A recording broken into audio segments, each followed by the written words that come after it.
as long as you wish. Good afternoon.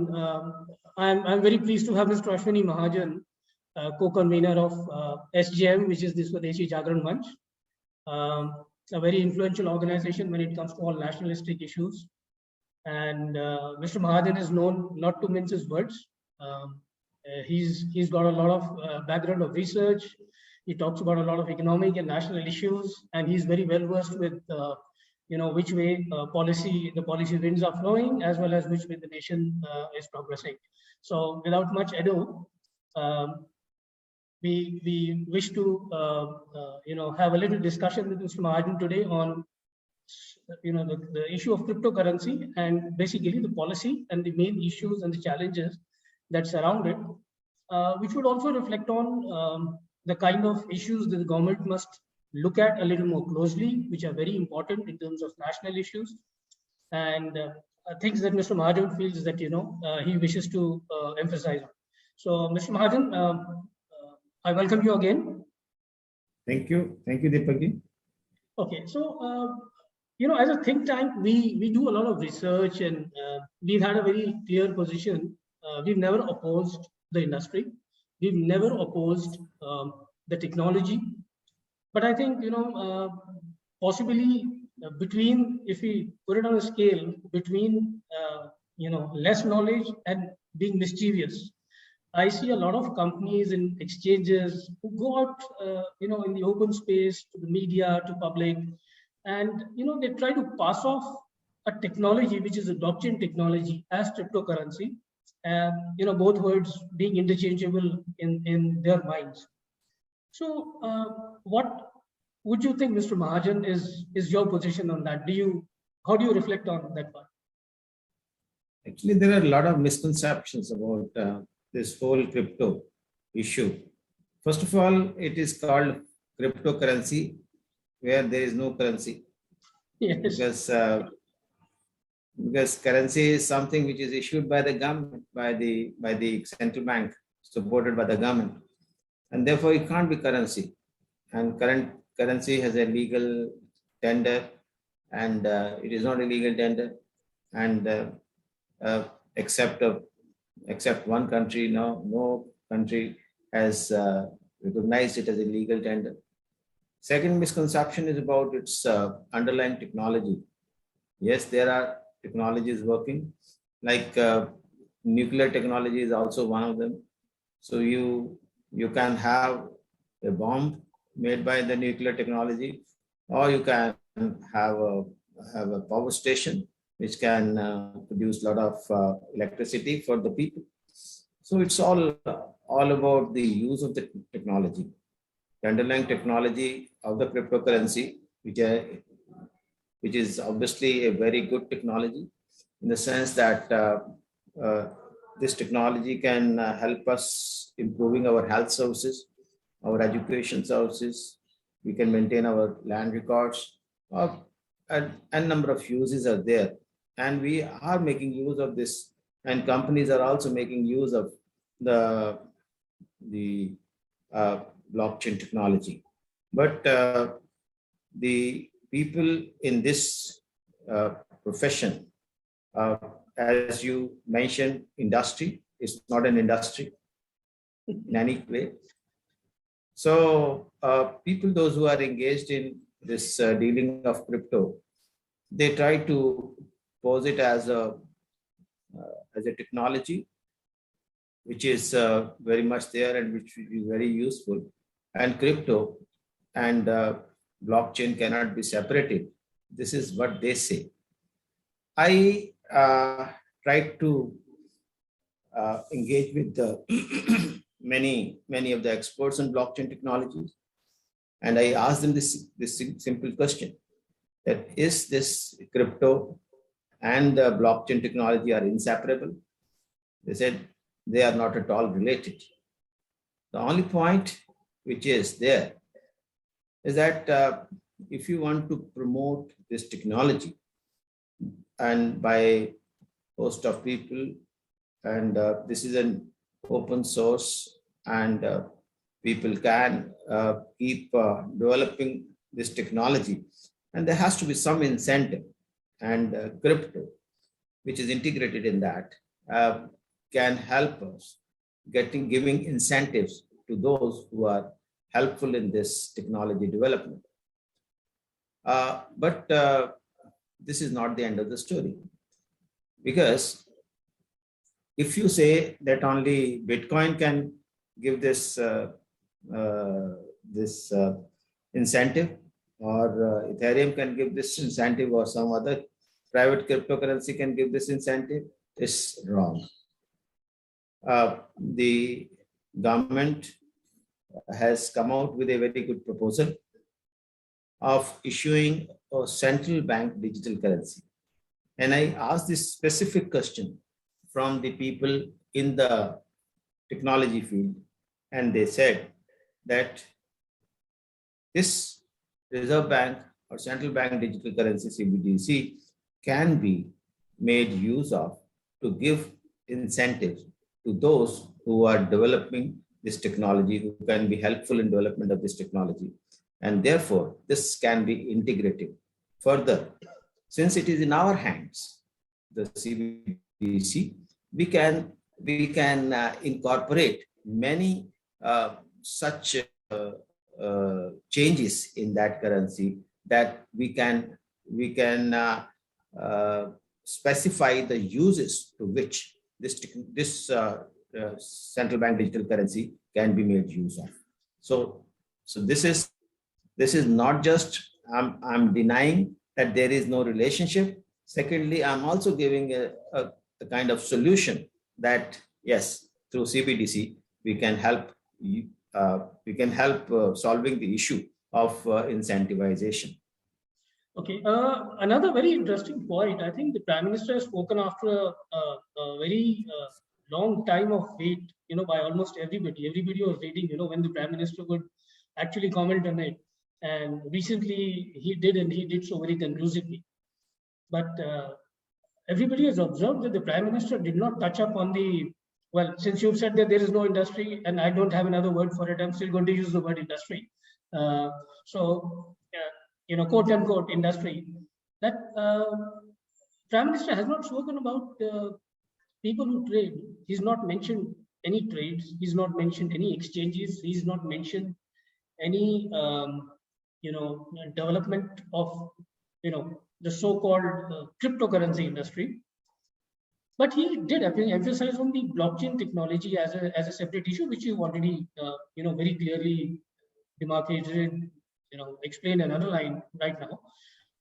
But he also was very, very categorical in as many words, as clear as possible, that a lot of, people, by which I think he meant, the exchanges and people who trade in private cryptocurrency, that they are advertising, and the advertising is not within the standards or, within the correct ways of doing so, which is actually misleading people into investing into those things. And then, there are a lot of scams, there are a lot of multi-level marketing scams in the past also.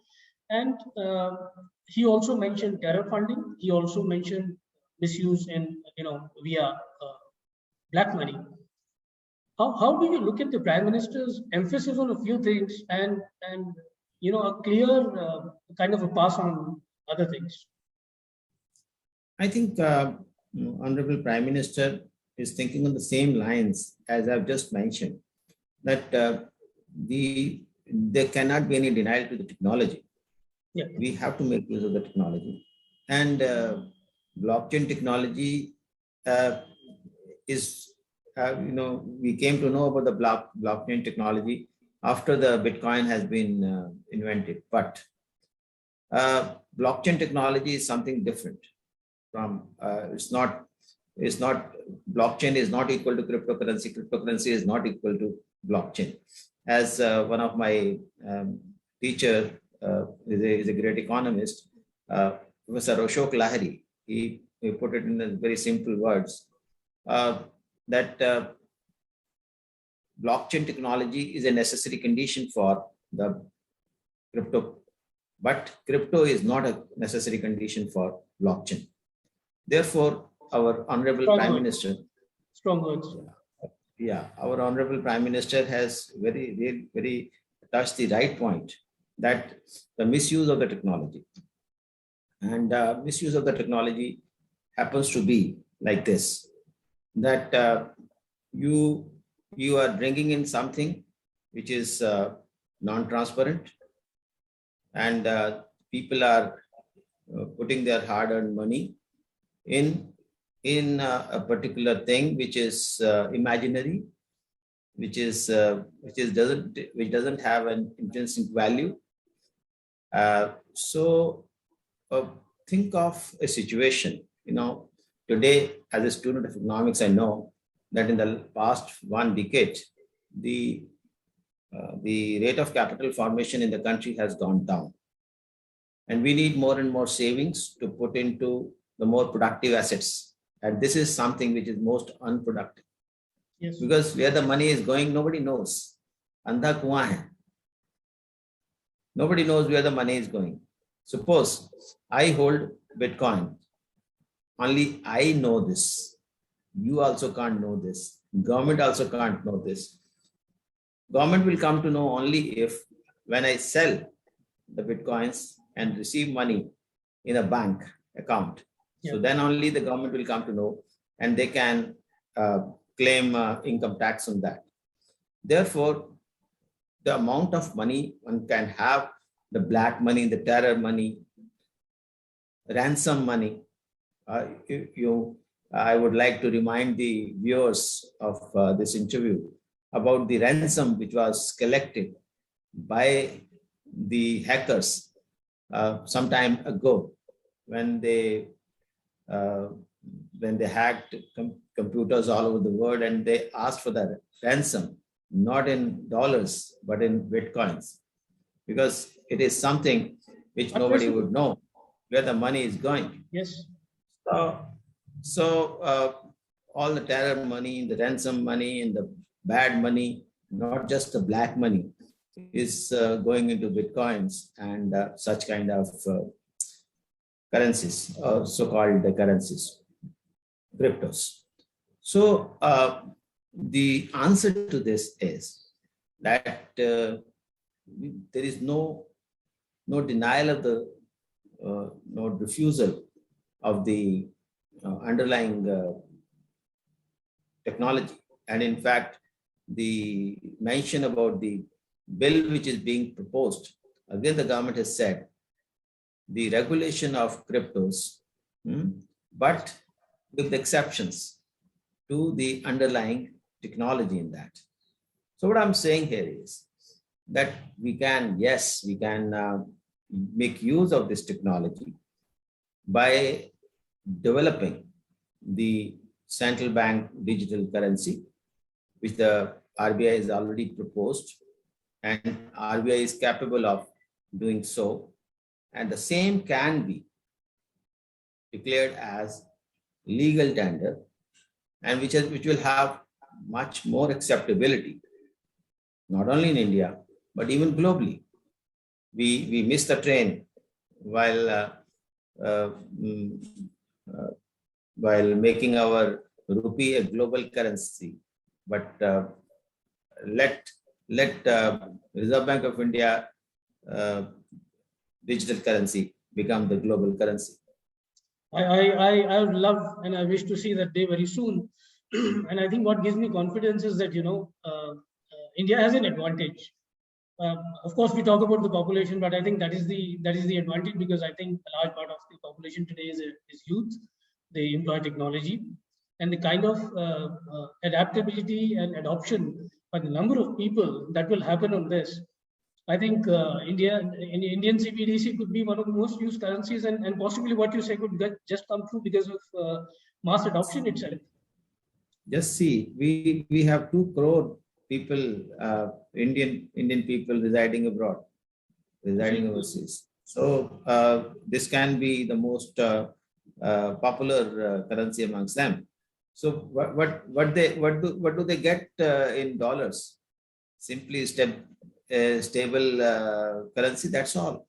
I know our people or NRIs depositing in the foreign banks there, they get hardly any interest, 1 or 2%, and 0% interest. So this is something which can help the building India with the help of people, with the money from the people of India, and also this can help solve our problem of development of technology. This can be integrated with the blockchain technology, and mm, at the same time, it will be transparent. You can collect taxes. So the amount of taxes lost in this process, the amount of savings lost in this process, the amount of loss in terms of our capital formation. So it's all loss, no win-win. So we have to do something to have win-win situation. Absolutely, I totally agree with your position on this part, which brings me to the next organic evolution in the in this interview, in this discussion. That there are so many scams that have happened. People have been conned. Lakhs of people in the country have been conned. According to our research, there are almost 52 open FIRs on which there has been absolutely no solution, no evidence gathering. We understand that the agencies today do not have the wherewithal to track the forensic capabilities. And as a think tank, we have done something substantial with one of the forensic bodies, the autonomous forensic body, DFSS, under the Ministry of Home Affairs. We already have had interactions with all the key people more than 2 times. So, which I think is a very encouraging thing that, the foremost forensic organization centrally operated, they are taking a lot of interest in this. And as we understand that anything, any big case that happens, and all these cases are going to be big multi-jurisdictional, because, every transaction that you look at an FIR in, definitely multi-state within India, and definitely has an element of some kind of an IP involving a foreign nation as well.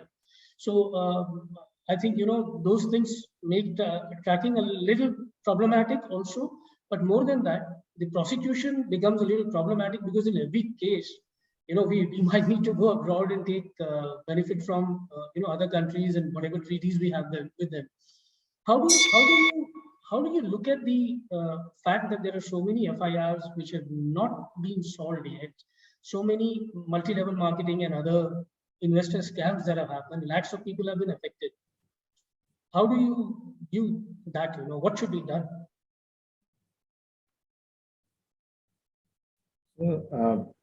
This is a very unfortunate that the miscreants, the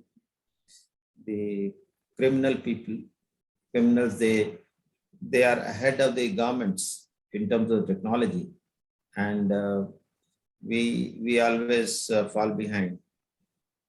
And I'm happy to know about your think tank doing commendable work in this direction. But there is no refusal to the fact that we must have more and more capacity to deal with such crimes, such kind of issues. In this case, I would say that this crypto issue, we have to deal with this with the utmost care, and wherever we don't have the capacity to catch, we should not allow. So today, those who are saying that it should be allowed, I asked this simple question: you give me the solution to how to catch people, I will allow them. This cannot happen. which I think. I'm sorry. Please continue. Yeah. So that's why I'm saying that our suggestion would be that, first of all, we should not allow this to be called as currency, because it is not a currency. It should not be declared an asset because there is no underlying asset in this case. Issuer is also not identifiable. Recognition of cryptocurrency may lead to heavy speculation, which may in turn adversely impact the financial markets. Recognition may also result in money laundering and terror financing. It shall result into a capital account convertibility from a backdoor. I would like to emphasize on the last point, which is a very, very important point from the point of view of the economy and the stability of the economy. We know when Southeast Asian crisis happened, it happened because those countries had full capital account convertibility. We as Swadeshi Jagar Manch has always been opposed to the capital account convertibility in India. Attempts had been made by the interested lobbies to make it happen. But in 1995, a lot of efforts were being made since 95. But in 97, 98, when this 96, 97, 98, when this Southeast Asian crisis happened, so that thing was put at rest. Then again, in 2005-06, a lot of efforts were being made to make Indian rupee convertible on capital account. Again, then 2007-08, US crisis happened. So somehow we were saved. And government was also taking a right decision. And Tarapur committee decided to put conditions which made it impossible for capital account convertibility to happen. So we had made all these efforts and we could save our country. We could not become the Southeast Asian currencies. If you go to Indonesia, what has happened over there, you go to other Southeast Asian countries. So we will be at loss, a great loss, if this happens. And money can simply wipe off from India if this happens. So this issue, I call upon the economists of this country, I call upon the policy makers to look into this aspect of automatic capital account convertibility happens if we allow this crypto to be to be there. It should not be either allowed to be an asset class. Why it should not be allowed to be an asset class is that if once you accept it an asset class, then you cannot stop it making use of this crypto as currency. It will be used as currency as well. Therefore, it could be used as collateral. It could be used as a lot of things, and ultimately, I agree with you on that. Yes, there are since crypto has got more such characteristics which makes it very popular as a currency, but the currency which is not issued by my central bank, a currency which is not helping my people, because as a student of economics, we always read and teach about this, that if the currency is there, it has to be issued by the central bank. It has to, and send all the profits of the central bank, go to the central government, and central government makes use of those profits for the welfare of the people. Here in this case, issuer of currency is some unknown individual or company. So unknown. Have you ever been able to find out who was the creator of Bitcoin? There is only a name. Yeah. So if we say there are say 21, how much it is? 21 billion? How much Million. Bitcoins? 21 billion Bitcoins are there. 21 million Bitcoins are there, each having such a value. And a big part of that is known to be held by unknown people. That's where the scare is for every central bank and every government. And that is where the resistance is today. So what I am saying is that we should not allow this to be used at all. It should be banned forthright, and it should not be even declared as asset class. So the next question you may ask is, those who are holding cryptos today in our country, our youth, our people, what would they do? So give them a window, give them a time. Okay, in next 6 months, you uh, you can sell it off. You can get rid of this crypto and declare it and pay tax on that. So this is the solution. But according to our experience over the last, we've been as a think tank, we've been here almost 2 years, but we've been looking at this issue for more than 3.5 years. So, in our experience, a lot of people who've invested in cash, and it cannot be denied, a lot of people have converted their cash into cryptocurrency, and that is where the resistance started from. From various governments and enterprises, and that's what the fear is. This even happened during the demonetization time.